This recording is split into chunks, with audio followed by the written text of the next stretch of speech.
The Marketing Futurist Podcast, episode number 7. Mind-blowing inspiration to create and innovate. This is your Futurist advantage.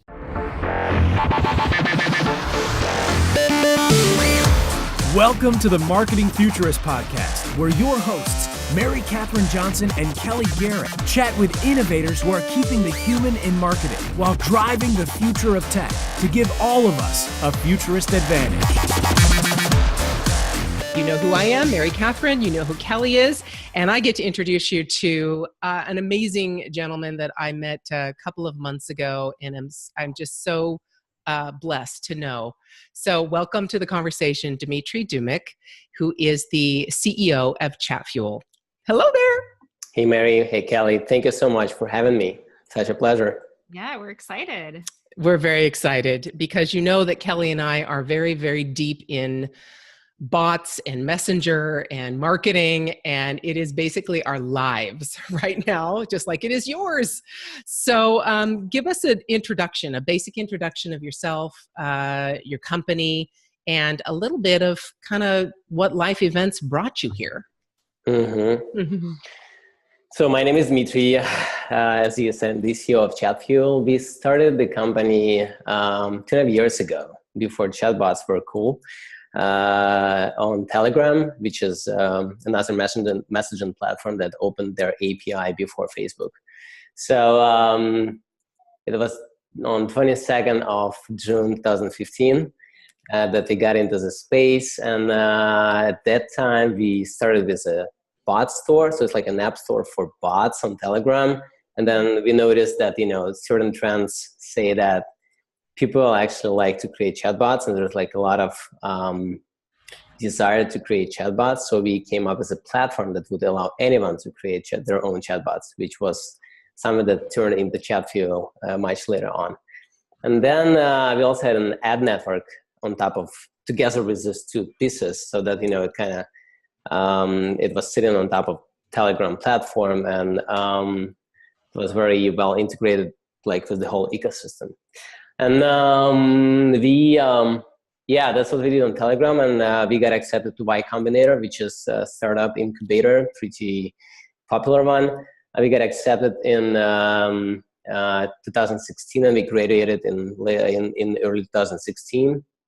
And by the time Facebook announced their platform, we launched bot number, I think it was bot number 407 on Facebook platform for the TechCrunch bot.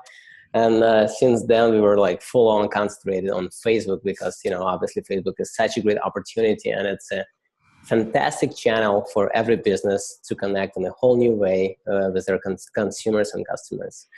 So we are, right now we are getting close to 100 million unique conversations just for our platform, Facebook platform. And that's a number of conversations that people had with all of the bots that were created on Chatfuel, Chatfuel for Facebook since our launch for Facebook platform. Wow, that's amazing. So is that conversations stored in the software that people, or is that like over a month's time? How is that? Yeah. That's like overall since the very beginning. Okay, got it. Yeah. The total number. Yeah. That's crazy. I mean, just thinking about the number of conversations that people are having that are automated in this way is just incredible. So so I know a little bit of your background, but what made you want to do this? What drew you to bots and to Messenger? So my previous company was focused on mobile apps, and we noticed that it was using some social functionality. So basically, you could share something, you can send something from a social network to your friend, and then your friend would reply.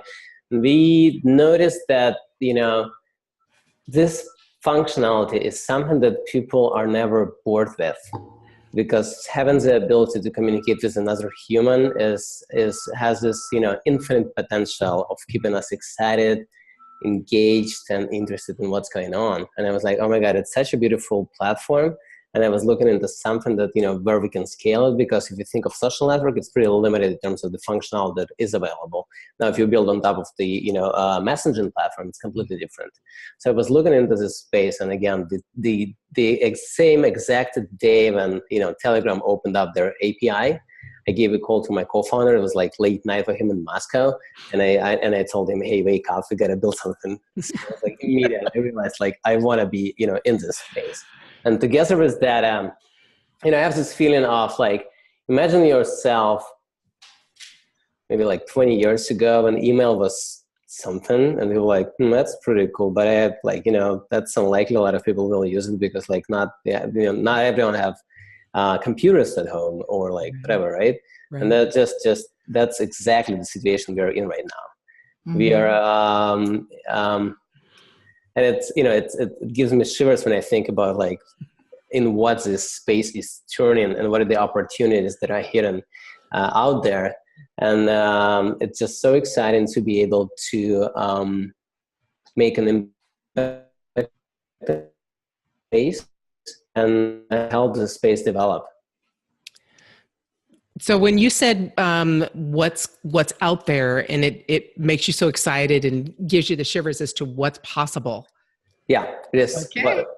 What is it? What? Yeah. Yeah. What is it? What do you think is possible? Right.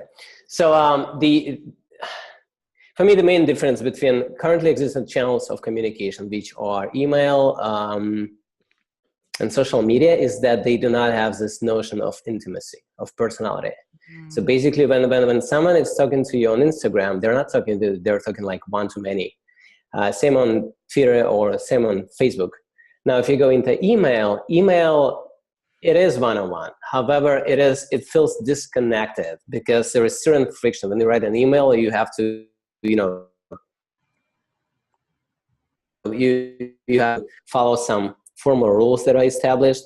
It's kind of more disconnected from us. And the like, obviously, like probably all of you, we communicate with our friends and family and colleagues on messengers. We do not use email anymore. So mostly email is like something for business or some channel to get information. So it doesn't feel this intimate. And chatbots, the beauty of chatbots and the beauty of the space is because this is, to the moment, there is no other channel that feels so personal, so intimate, and so direct to us out there. And it's a great opportunity. I mean, no surprise, open rates are through the roof. Read rates, CTRs, they are amazing. They're like times higher than through any other channel. And the reason is we have this opportunity to be as close to people as possible. So a lot of people mute notification on email, did not mute it on Messenger, because again, this is where they are. And that's the closest you can get to a human nowadays. That I think you hit it exactly. It's so funny that almost everyone we've talked to, you guys are such amazing futurists, because you see that's where it's going. It's coming back to the personal communication rather than this one to many and just sending a bunch of information out to everybody. It's allowing us to come back to that one-on-one connection, which I think we are going to always strive for. We as humans need it. So what are some of the pitfalls that you see or obstacles that you see in this coming back to being able to communicate one-on-one again, or feeling like we're actually talking to a human, even though we're automating it, but it really feels like we're talking to a human? That's a great question. And when you say automation, to me is not a full-on automation. It's rather something that helps you manage all of these conversations, right? So it's how you pre-qualify a lead, or it's something, even if you don't, reach to a person directly later on, it saves time for you and for this person to realize that you're not the best fit, right? And even if they go through the flow and they're you kind of sort them out and you not close the lead, that's okay. I mean, you just save time to each other and you save mental space and you save money and resources. So that's beautiful. So for me, automation is part of this communication process, and I do not, again, through this channel gives us notion of intimacy, even to automation. So the pitfalls that we see is, and I mean, we're very lucky because Chatfuel is such a big platform. We have so many different customer segments, from individual marketers to, small and medium businesses, to e-commerces, to enterprises like T-Mobile or Adidas or TechCrunch or New York Times. And no matter how big your organization is, the principles that and pitfalls that people should avoid are the same, and they are the following. You basically should avoid just copying patterns that you would use, for other channels. Because this channel is so close to people and because it feels so intimate, people have much less tolerance for cold, spammy kind of communication. So, and I mean, we've talked about it with you, Mary. I am obsessed with this concept of long-term relationship building. And I think this is like, again, it's like you form long-term relationships which are not focused on immediate ROI, but rather more like long-term LTV when you support each other. And, your customers become your community and support your business throughout through the years, right? So that this concept, that this channel is beautiful for doing exactly this. Now, if you ruin it from the very beginning, if you just, come up with spammy, too salesy, not respectful, broadcast or just blasts of information, people will unsubscribe, and some of them will convert. Of course, I mean, that's a law of numbers. Some of them will convert. You might get short-term ROI on it. However, it's going to do damage for the whole industry because people will be less likely to subscribe to new bots later on because they had negative experience. For businesses, it will be much harder to reach out to people.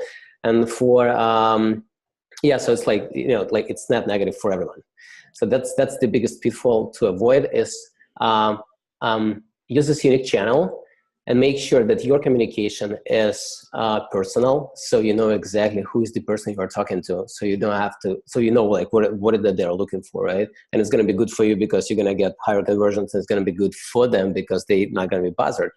Second of all, make sure it delivers value right up front, and this is how you establish, trust. Actually, this trust bucket analogy, right? Like everyone knows it, I guess, right? But anyway, so that's a perfect example, right? So make sure you deliver some value, make sure you build some trust first, and it's so easy to do, using this channel. And again, this as the essence of this channel is that it's using this bite-sized piece of information. You don't have to invest a lot of your time to deliver something useful to people. Make sure it builds you deliver value, so it builds trust, and make sure that you operate on a basis of integrity, so that people know it, people feel it, and they're gonna behave accordingly.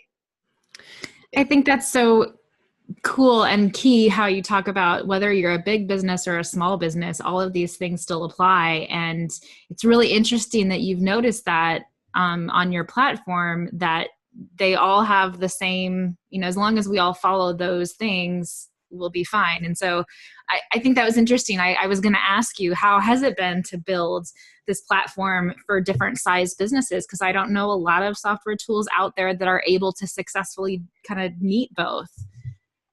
Mm-hmm. It's been very interesting. I must say. Yeah, especially the hardest was something that comes up to my mind immediately is when some bots that started to rapidly gain traction on our platform, they started to appear. Basically, bots that would add 100,000 users every day. And we're like, wow. Oh my God, our infrastructure is dying. Whenever this chatbot is doing a broadcast notification, we just go down. And wow. And it so happened that we were launching the New York Times bot at the same time as it started to happen. And yeah, and like that's been a couple of weeks of my life that I will always remember, because like you crave to have someone like New York Times to use your platform to communicate with their users, and then like they launch it, and then they like the platform goes down like once every couple of hours, and like the whole team is up all night trying to keep up with it. But that it turned out to be all right. Obviously, we had to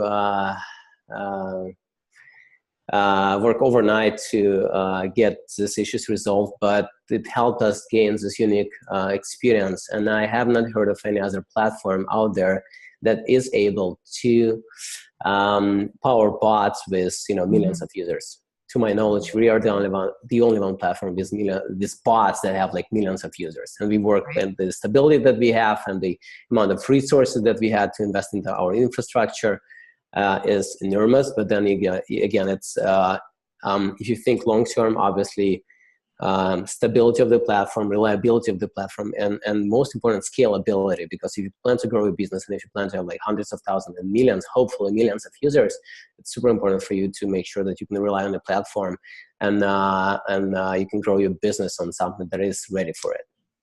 Yeah. And to be able to learn those lessons early on and be able to get the platform stable enough early on so that all of us, coming after New York Times, let's say, can rely on it. I mean, it makes a huge difference. Yeah. So we've talked a little bit about where you see this going, the personalization, your platform being able to handle the small and the large.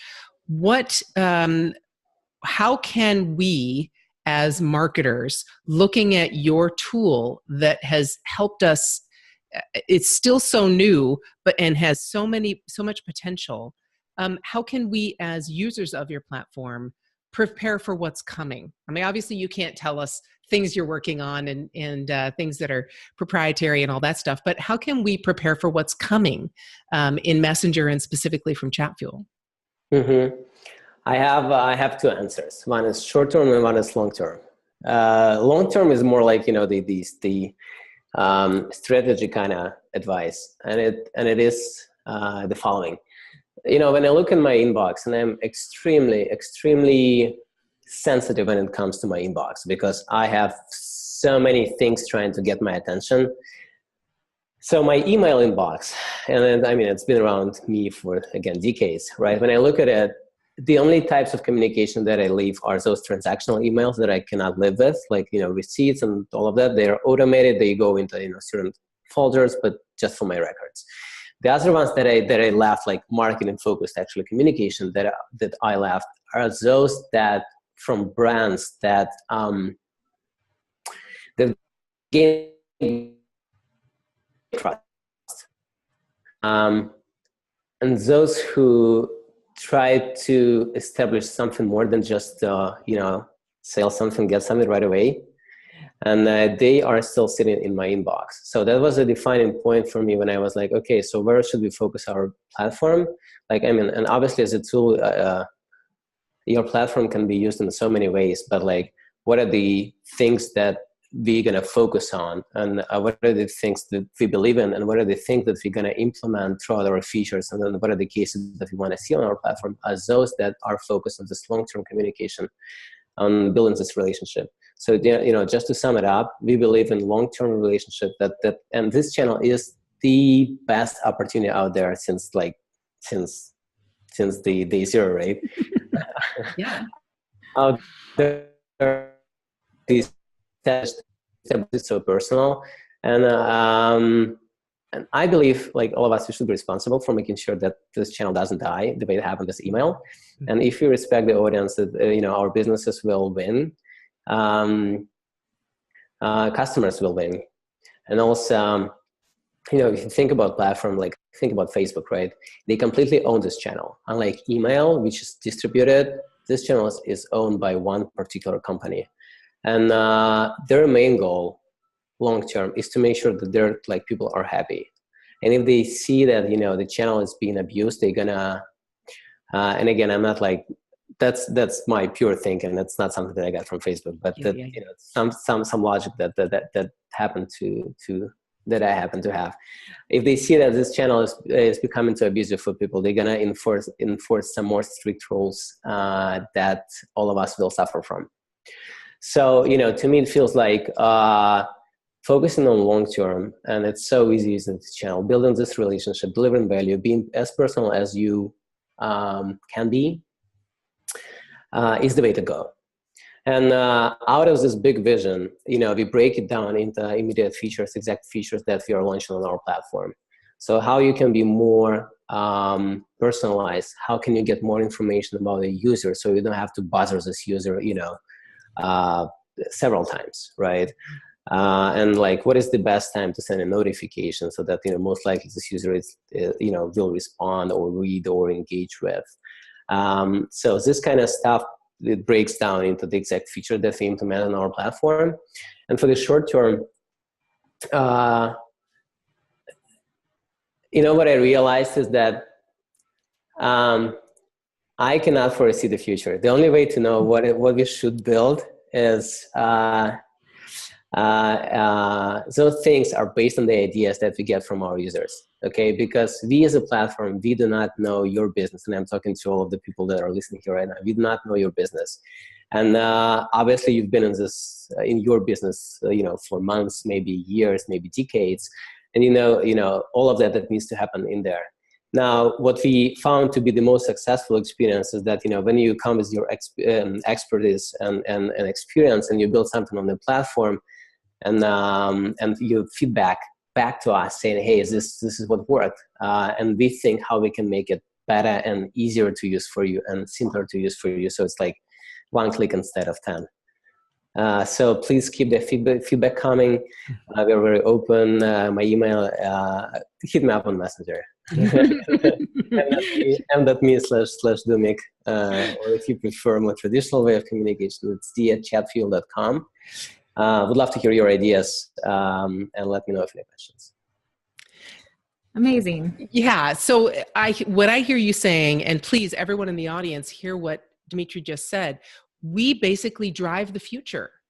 We drive it with our own innovation in our businesses and looking to tools like Chatfuel to help us make that innovation a reality and make it easier. So really, we are all the futurist if we innovate, if we don't just look at what other people have done and mimic, but actually innovate and look at and listen then to our customers to be able to find out how we can make their lives easier. Then Chatfuel can do the same with us. Wow. It's so simple, but yet has such transformative possibilities.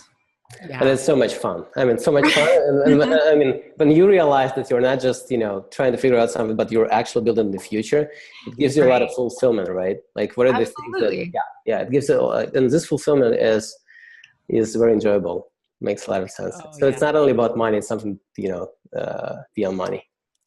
Right. We haven't really even talked about money in this summit hardly at all. I mean, I don't even think we have it all. It really has been about this kind of fulfillment with our customers, with our peers, with companies like yours, and all of our interactions. That's what fuels us.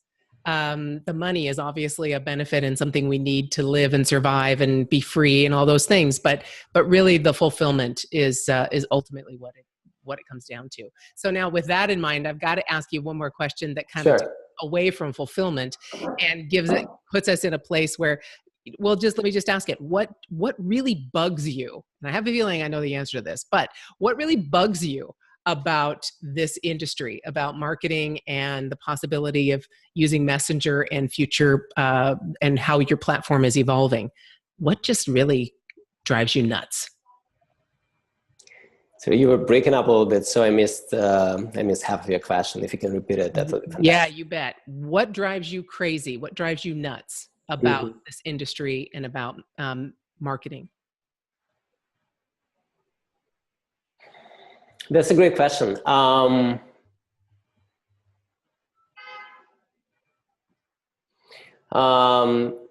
So, looking at countries like China, for example, right, where they started with chatbots a little bit earlier, actually like 3 years, 5 years before Western countries or Western messengers. And seeing how they adopted it, how quickly this technology became a commodity, how quickly everyone is using out there, that is just fascinating. So basically, like when you go in the street and someone is selling hot dogs and they have this printed QR code, and you come over with your smartphone, you just scan this QR code and you play this WeChat and you get your hot dog, and it's like, oh my God, that is like, yeah, it's here. So the speed that this whole space is progressing is fascinating. And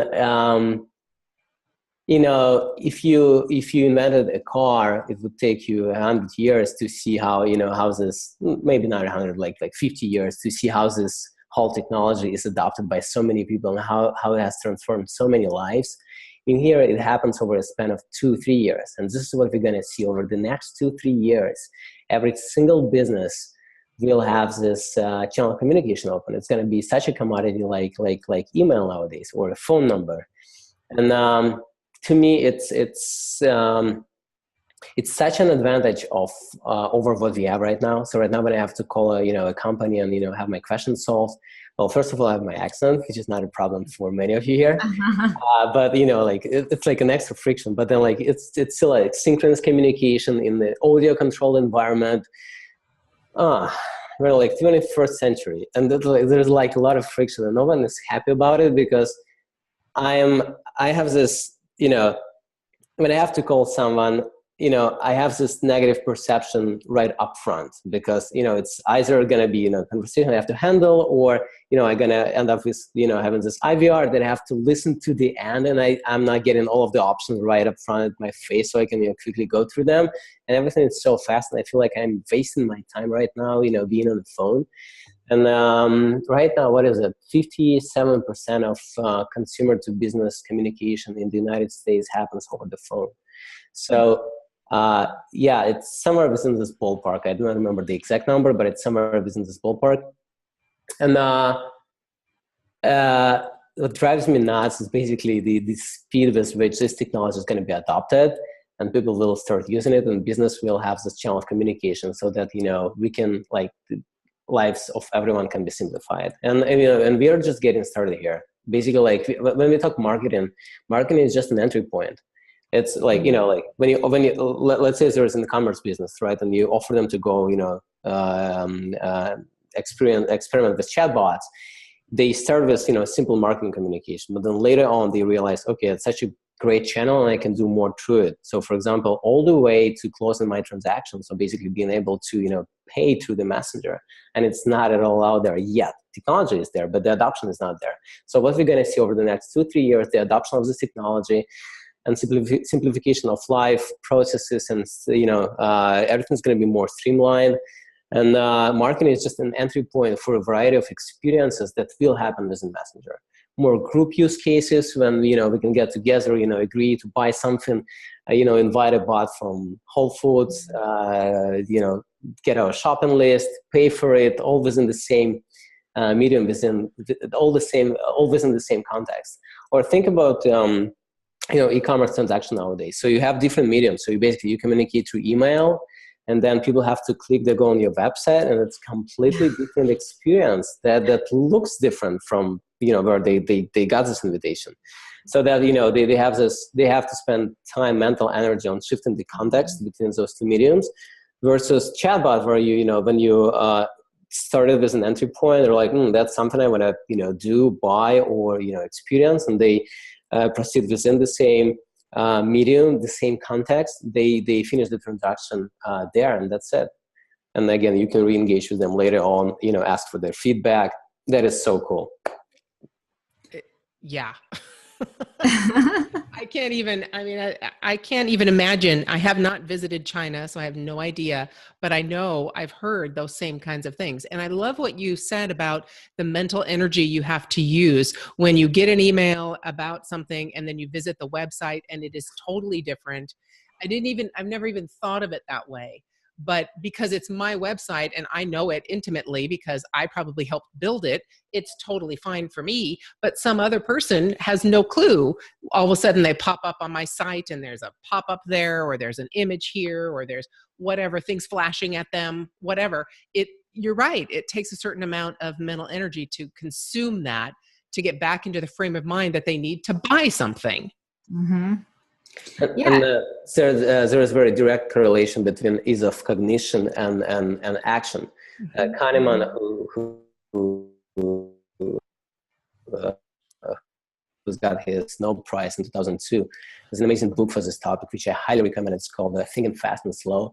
That is fantastic. It's basically it's basically about how our mind operates. But something that can be reapplied right here, right now, is that the more simplicity, the easier for us to recognize the context, and Messenger is such a recognizable thing because we spend so much time out there, the more we tend to trust this medium.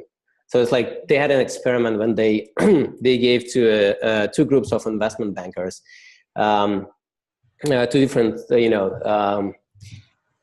sets of proposal of company information. One was printed on a kind of yellowish cheap paper, and the other one was printed on a very expensive good paper. And then but the information was the same. The statistically significant difference between how people were likely to invest into the second group, which was printed on a better paper. So that's all about the context that we have. If you feel comfortable within this context, if you feel familiar, we're more likely to act, and we do not feel cautious. Mm-hmm, mm-hmm. And what was the name of that book again? Thinking Fast and Slow. Thinking Fast and Slow. Yeah. Wow. Yeah, I'll have to check that one out. Yeah.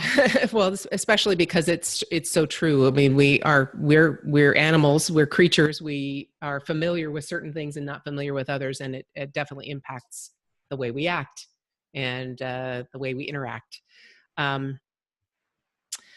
Okay. My mind is being blown more. So I know we have to. This is great stuff. So, is there a particular tool besides the book you just mentioned, or a tip that our audience can use to give them this futurist advantage that we've been talking about? Is there something you can leave them with that will help them get closer to having that advantage? Mm-hmm. It's not a tool itself, but it's rather their approach that I highly recommend. This is my third company, and I every time I had to start from scratch. So what one of the biggest learnings that takeaways that I had out of these experiences is the following: you cannot foresee, you cannot predict what is that's going to work. So you have to test a multiple of hypotheses or ideas. And the easier it is for you to test them, the faster you can test them, the more likely you are to succeed. What I'm trying to say here is that, since the beginning of this chatbot space, we were observing a lot of people building their bots, and a lot of them were experimenting. So no one actually knows. And we think that we know how to communicate through chatbots nowadays. No, we don't. So it's still to come, right? So those people who and I've seen some crazy experiences, people obsessed with optimization, and they find it out, they make a case out of it, and then it becomes common knowledge. Well, after some time. So basically what I'm trying to say is try to experiment, try to do as many things as you can, as many things as come to your mind. And something that I find useful for it is we've seen a lot of people having success with is this we have this JSON plugin on Chatfuel, which is basically a thing that you can use and build a custom back-end logic, or you can have someone build a custom logic for you. So a lot of people have used it to do not waste their time on building the front end, which can be built with Chatfuel, or building the majority of it with Chatfuel core functionality, and then adding the missing pieces of functionality to this JSON plugin. So basically, by doing that, you decrease time to market. You are able to test multiple hypotheses, and you are ahead of your competition, because you can iterate multiple things and get results faster. So we've seen like some e-commerce using it. So some people are, implementing their own AI logic on the back end when they recommend, goods, and a number of experiences. So it might be something that you might take advantage of, to be ahead of others and experiment more and get to the best results faster. Can you use that to connect to a database? Yeah, absolutely. Okay. Amazing. I had this idea for a bot I want to create, and I need to connect it to a database. That's it. Problem solved. Yeah. So one of the examples is when Burberry, came to us, they wanted to have their customer support system connected to a bot, and they were using some major platform to do so. I'm not sure I can disclose this information. So basically what happened is we didn't have a plugin right away, but then, because of this, specific plugin for connecting this major support system. So they just used this JSON plugin, and they were able to, easily connect their support system. And now they have beautiful experience on Chatfuel. Nice. And not only that, to what you just said, in order to be able to experiment quickly and iterate quickly, you have the functionality to be able to clone. You can build something first and then just clone it, tweak a few things to see how that interaction takes place, clone it again, tweak a few things. So, you have the flexibility to allow people to do that on your platform very easily with the multiple plugins. That there's something, you will find it on Chatfuel. If you need it, you will find it, and it will allow you to do it fast. Yeah, there's even an unofficial chatbot marketplace. So basically people who create, chatbot templates, they are selling them to others. Like for $10, $20, you can get something you don't have to build from scratch, and it's like focused on your particular use case. Mm-hmm. So if that might be a way to go for you as well. Yeah. Wow. Yeah. Craziness. Possibilities. I know. Well, whatever you can think. Here again, people, futurists, you be innovative in your business, and you will be able to make it come true with Chatfuel and the tools we've been talking about. It's incredible. Dmitry, thank you so much for spending this time with us again. I just love talking to you. I connect so well to you. So I'm so pleased and so blessed that you spent this time with us, shared your input and your information about not just Chatfuel, but about the positive way you look at the future. And as long as all of us are doing our best with it and not just trying to make something happen or make more money, we will all be able to rise. So thank you. Thank you so much, Mary and Kelly, for having me. Really such a pleasure. Again, if any of you futurists have any questions, feel free to reach out. I'm not very fast, but I promise to respond at some point in time. That's for sure.